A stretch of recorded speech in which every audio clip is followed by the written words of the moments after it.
कि बच जाओ। लाडला न पूर्व की मौत को बताएगा, लाडला न पूर्व की मौत को बताएगा।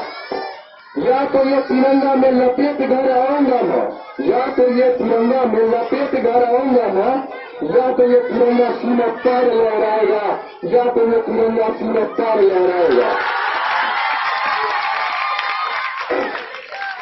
दोस्तों मेरे साथ आप सब बोलिएगा, सारे जहां से अच्छा हिंदुस्तान हमारा। आवाज नहीं आ रही है, लगता है आप लोगों ने देशभक्ति की भावना नहीं है। हर देश के नागरिक के अंदर देशभक्ति की भावना होनी चाहिए। बोलिए, सारे जगह से अच्छा हिंदुस्तान हमारा।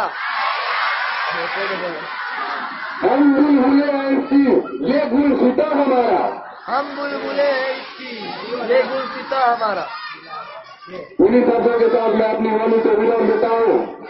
जय हिंद, वंदे वंदे